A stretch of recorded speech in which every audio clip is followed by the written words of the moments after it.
आपण चंद्रपूरमध्ये जाऊयात, जेपी नड्डा बोलतायत। लोकसभा में हमारे सांसद श्री अशोक नेते जी, रामदास तड़स जी, हमारे मनोज कोटक जी, संजीव रेड्डी जी, संदीप ध्रुवे जी, श्री बंटी जी, रामदास आंबेडकर जी, हमारे जिला के अध्यक्ष श्री देवराज जी, प्रेम शुक्ला जी, उपेंद्र कोठेकर जी, गिरीश व्यास जी, अन्ना साहेब जी, सम्मानित मंच और यहां इतनी बड़ी संख्या में एकत्र आए हमारे देवी और सज्जनों, मेरे नौजवान साथी और मीडिया के मेरे साथी, प्रिंट मीडिया, इलेक्ट्रॉनिक मीडिया के मेरे साथी, मेरा ये सौभाग्य है कि आज मुझे चंद्रपुर में आने का मौका मिला और जिस गर्मजोशी से आपने मेरा स्वागत किया है उसके लिए मैं आप सबका धन्यवादी हूं और आप सबके सहयोग से भारतीय जनता पार्टी आगे बढ़े, इस कामना को लेकर के चंद्रपुर में भी भारतीय जनता पार्टी का परचम सदा लहराए, इस कामना के साथ मैं अपनी बात की शुरुआत करता हूं।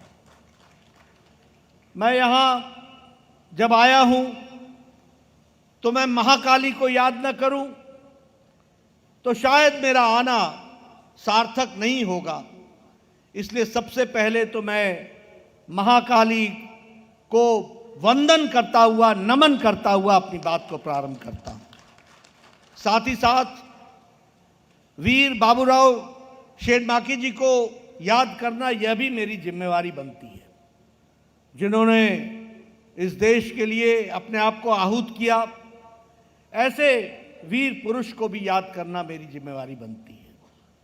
मित्रों, मुझसे पूर्व वक्ताओं ने बहुत सी बातें आपके सामने रखी हैं और उन्होंने बड़े विस्तृत रूप में चंद्रपुर के इतिहास के बारे में, चंद्रपुर के योगदान के बारे में, ये सारी बातें आपके सामने रखी हैं।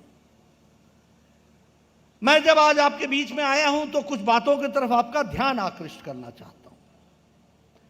सबसे पहली बात तो यह है कि हम सब लोगों को यह ध्यान में रखना चाहिए कि जब विश्व मुसीबत के दौर से गुजर रहा है, जब विश्व हर तरीके के आघात के बीच से गुजर रहा है और हर देश अपने आप को संकट में पा रहा है, तो हम सौभाग्यशाली हैं कि भारत जैसे देश, 130-135 करोड़ का देश, इसका नेतृत्व हमारे आदरणीय प्रधानमंत्री श्री नरेंद्र मोदी जी कर रहे हैं, जो देश को विपरीत परिस्थिति में भी आगे ले जाने में कोई कसर नहीं छोड़ रहे हैं। इसको हमको समझना चाहिए। और फिर मैं यहां यह भी कहना चाहूंगा, सिर्फ कहने के लिए मैं नहीं कह रहा हूं, जिस देश ने हमको 200 साल तक राज किया, ब्रिटेन, आज इस मंदी के जमाने में भी भारत ब्रिटेन को पछाड़ करके दुनिया की 5वीं नंबर की अर्थव्यवस्था बनकर के खड़ा हो गया। आज जब अमेरिका इन्फ्लेशन से लड़ रहा है, रशिया इन्फ्लेशन से लड़ रहा है, वहां भारत अपनी इन्फ्लेशन को स्टेबिलिटी के साथ देश के अर्थव्यवस्था को मजबूत नींव पर रखने का काम कर रहा है। अगर आज मैं बात करूं तो सिर्फ इतना ही नहीं है, आज हम स्टील में दुनिया के दूसरे नंबर के मैन्युफैक्चरर हो गए। 8 सालों के अंदर जो देश 52% मोबाइल बाहर से लाता था, आज यह देश 97% मोबाइल भारत में बना रहा है और दुनिया को सप्लाई कर रहा है। केमिकल में हम सबसे बड़े एक्सपोर्टर, फार्मास्यूटिकल्स में हम सबसे बड़े एक्सपोर्टर, स्टील में हम सबसे बड़े एक्सपोर्टर। इसलिए आज अर्थव्यवस्था की दृष्टि से देखा जाए तो जब दुनिया की अर्थव्यवस्थाएं लड़खड़ा रही हैं, वहां हम आदरणीय मोदी जी के नेतृत्व में एक मजबूत अर्थव्यवस्था के साथ आगे बढ़ने का काम कर रहे हैं, इसको भी हमको समझ लेना चाहिए। मैं यहां यह भी कहना चाहूंगा कि आज हम सब भाग्यशाली हैं। मैं यहां देख रहा हूं आप सब लोग बड़े नजदीक नजदीक बैठे हैं, किसी ने मास्क नहीं लगाया है और सब बड़े आराम से बैठे हैं।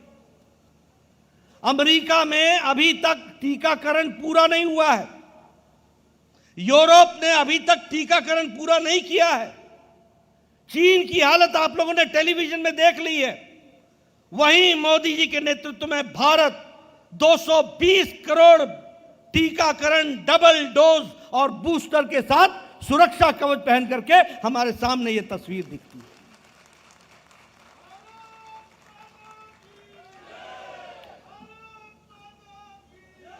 मैं आपको इसलिए यह बात समझा रहा हूं क्योंकि हमें माता होना चाहिए।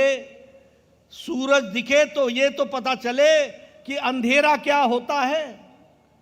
अगर हमको मुसीबत ना दिखे तो हमें कैसे पता चलेगा कि हमारे नेतृत्व ने सही समय पर क्या फैसला लिया था जिसके कारण हम आज सुरक्षित हैं। इस बात को भी हमको समझ लेना चाहिए। मित्रों, मैं आपके सामने चर्चा करना चाहता हूं। मैं पूर्व में स्वास्थ्य मंत्री रहा हूं। मैं बार बार बोलता हूं, ये कांग्रेसी अनपढ़, इनके समझ में नहीं आता है। इस देश में ट्यूबरक्लोसिस की दवा को आने में 25 साल लग गए। इस देश में पोलियो की दवा को आने में 28 साल लग गए। इस देश में टेटनस की दवा को आने में 20 साल लग गए। इस देश में जापानी बुखार की दवा को आने में 100 साल लग गए। 1906 में जापान में दवाई बन गई थी और 2006 में भारत में आई थी। लेकिन ये कोरोना जो 20 जनवरी 2020 को पहली बार भारत में आया था, 2020 के अप्रैल में मोदी जी ने टास्क फोर्स बैठाया, भारत सरकार की तरफ से अर्थ की व्यवस्था की, साइंटिस्टों को प्रोत्साहित किया और 9 महीने के अंदर एक नहीं 2 वैक्सीन बना करके भारत खड़ा हो गया। यह बात भी हमको समझनी चाहिए। और मित्रों, वैक्सीन मैत्री के तहत हमने 100 देशों को वैक्सीन पहुंचाई है, 100 देशों को, और 48 देशों को मुफ्त पहुंचाई है। यानी भारत अब मांगने वाला भारत नहीं है, भारत अब मोदी जी के नेतृत्व में देने वाला भारत बन गया है। इस बात को भी हमको समझ लेना चाहिए। मित्रों, ये युद्ध हुआ और चल भी रहा है। इस युद्ध में कौन सा ऐसा देश है जो अपने लोगों को वापस लेकर के आया? कौन से ऐसे लोग हैं जिनको वापस सुरक्षित लाने की व्यवस्था किसी देश ने की हो? अमेरिका ने किया क्या? पाकिस्तान ने किया क्या? यूरोप ने किया क्या? किसी और देश ने किया क्या? लेकिन जब यूक्रेन का युद्ध छिड़ा तो हमारे 32,000 विद्यार्थी वहां पढ़ा करते थे। प्रधानमंत्री मोदी जी ने एक समय में पुतिन से बात की और एक समय में ज़ेलेंस्की से बात की, युद्ध को रुकवाया और भारत के लोगों को वापस सुरक्षित भारत पहुंचाया। इस बात को भी हमको ध्यान में रखना चाहिए।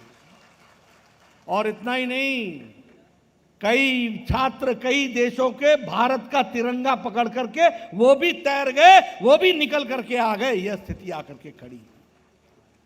मैं ये सारी बातें आपको इसलिए बता रहा हूं क्योंकि हमें पता होना चाहिए कि हमारा देश आज कहां खड़ा है। आज दुनिया में हमें ऐसे ही नहीं हमारी शान बनी है। ये प्रधानमंत्री मोदी जी के नीतियों के कारण आज दुनिया भारत को एक अलग निगाह से देखने लगा है। हम इलेक्ट्रॉनिक्स में 6 गुना हमारा एक्सपोर्ट बढ़ गया है। हम इलेक्ट्रॉनिक्स में 7 गुना हमारा मैन्युफैक्चर बढ़ गया है। और उसी तरीके से हर विकास के दृष्टि से हम एक्सपोर्ट टारगेट को भी आगे बढ़ा रहे हैं और हर दृष्टि से हम काम को आगे बढ़ा रहे हैं। लेकिन जब हम ये काम कर रहे हैं तो आपको ये भी ध्यान में रखना चाहिए कि आज इंटरनेशनल मॉनिटरी फंड IMF ये कहता है कि भारत में अति गरीबी 1% से भी कम हो गई है।